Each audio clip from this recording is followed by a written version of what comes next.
dicas para você não ser esculachado pela polícia e como formular alguns pedidos sem não passar a impressão de que você está afrontando ou desafiando ela.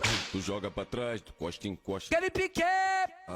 Eu tô sendo levado pra delegacia pra ser ouvido e eu ainda não sei o que eu fiz que está fazendo isso acontecer. Assista esse vídeo até o final porque a última dica provavelmente vai te livrar de uma enrascada. Vale dizer que tudo isso que eu tô dizendo aqui não é o procedimento legal a ser seguido, mas infelizmente é o que a gente acaba observando inúmeras vezes na prática. Todas as dicas, elas giram em torno da máxima de que você não é obrigado a produzir provas contra si. É justamente por isso que você pode formular a seguinte pergunta para quem tá te conduzindo para a delegacia: eu estou sendo levado como testemunha ou como interrogado? Algumas coisas sinalizam que você vai ser ouvido na qualidade de testemunha. Embora isso vá gerar discussão nos comentários, verdade é que, em regra, você, na qualidade de testemunha, não é conduzido algemado para a delegacia. Se estiver na delegacia, você e outras pessoas do mesmo recinto para serem ouvidas, você provavelmente será ouvido antes dos demais. Se você estiver sendo ouvido como testemunha, saiba que isto mesmo que você é obrigado a dizer a verdade sobre tudo aquilo que lhe é questionado. Entretanto, você pode permanecer em silêncio se você perceber que a sua resposta que você vai dar pode ser usada como uma prova criminal contra você mesmo. E neste caso, você simplesmente informa: eu gostaria de ficar em silêncio com relação a essa pergunta. Neste caso, você poderá ficar em silêncio somente com relação a essa pergunta. Se por um lado você tem o ônus de dizer a verdade sobre tudo aquilo que lhe é questionado, por outro lado, você não é obrigado a fornecer a senha do seu celular ou permitir que eles segurem o seu celular para ser analisado posteriormente. Eu tenho convicção, muitos virão aqui dizer que a polícia nesse momento vai dar um tapão no sujeito. Se esse for o seu caso, peça que eles forneçam algum recibo que o celular está ficando em posse deles, e como você figura na qualidade de testemunha, a emissão desse recibo pode gerar alguns problemas processuais posteriormente. E justamente por isso, essa situação será vista com cautela em relação a você. É importante dizer que a sua ignorância com relação à lei nesse momento é o teu pior inimigo. E é sabendo dessa ignorância que os agentes de segurança, em regra, na prática, eles acabam realizando uma pré-entrevista. Ou seja, antes de te levar para o local onde você é ouvido de forma definitiva, eles te realizam uma série de perguntas em outro local. Foi ouvindo relatos de inúmeras pessoas que foram ouvidas nessas condições que a maioria massiva delas traz o seguinte relato: o agente de segurança, em regra o investigador da Polícia Civil, acaba questionando para a testemunha: você tem alguma coisa para esconder? Se você não tem nada para esconder, abre o seu celular, é o melhor que você pode fazer. Ou algo no sentido de que se você não fez nada errado, é melhor você esconder nada. Aliás, muito provavelmente esse será o teor de inúmeros comentários que vão aparecer aqui. Outro comportamento também observado na maioria massiva dos casos é o sujeito que está fazendo aquela pré-entrevista, ou então o sujeito que está entrevistando no momento da oitiva, ele dizer para você que você pode sair dali preso se você mentir. Neste caso, é importante lembrar que, se por um lado é verdadeiro que você pode sair dali preso por cometer o crime de falso testemunho, também é verdadeiro o fato de que você pode voltar atrás, ou seja, se retratar, e, neste caso, você não responde pelo crime de falso testemunho. É bem provável que muitos irão dizer que eu estou ensinando o malandro a mentir perante a autoridade policial. E, em verdade, não. O que eu estou fazendo é simplesmente dizendo qual é o direito que aquela testemunha tem. Neste mesmo sentido, só que olhando por outro vértice, é como se eu dissesse para as pessoas: vejam, a legítima defesa pode te absolver do crime de homicídio. Dizer isso não faz as pessoas saírem por aí matando mais pessoas.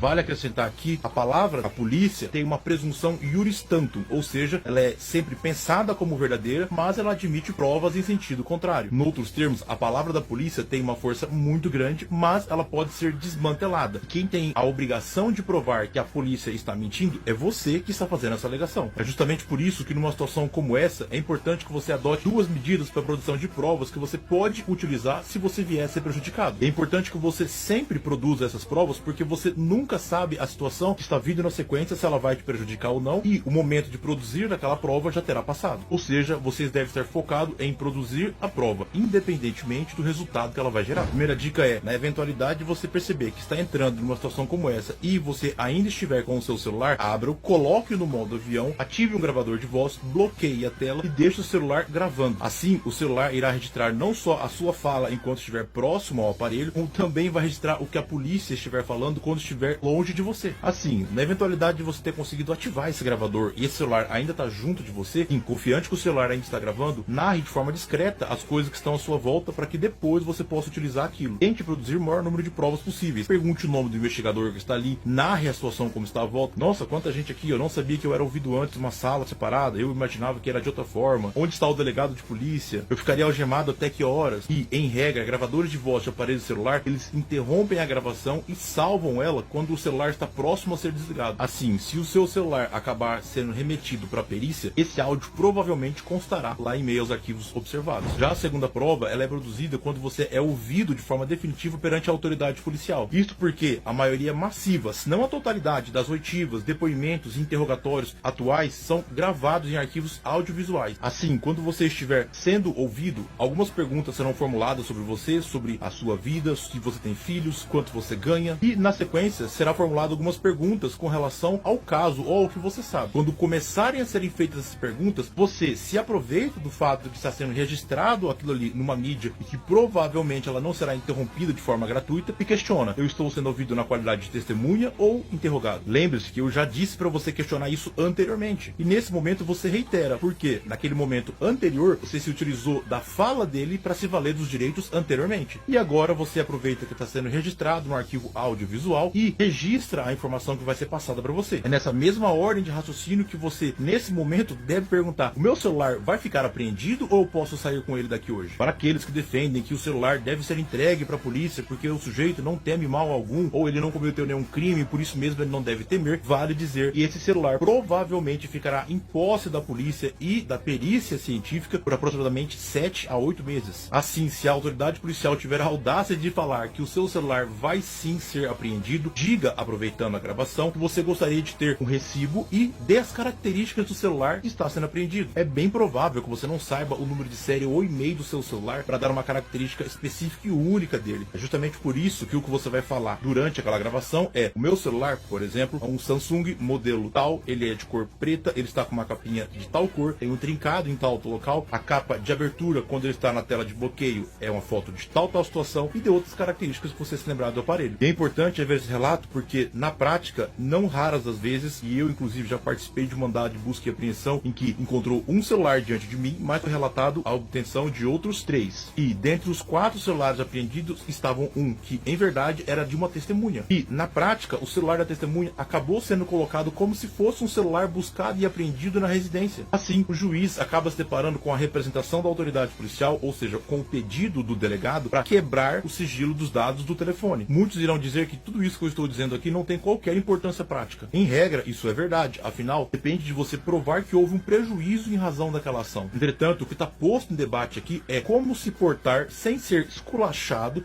diante de uma situação como essa e como produzir provas sem estar afrontando a polícia. Para além disso, a produção dessas provas, do recibo e da gravação, muito provavelmente vai te auxiliar em muito em recuperar esse celular muito antes daqueles 8 meses.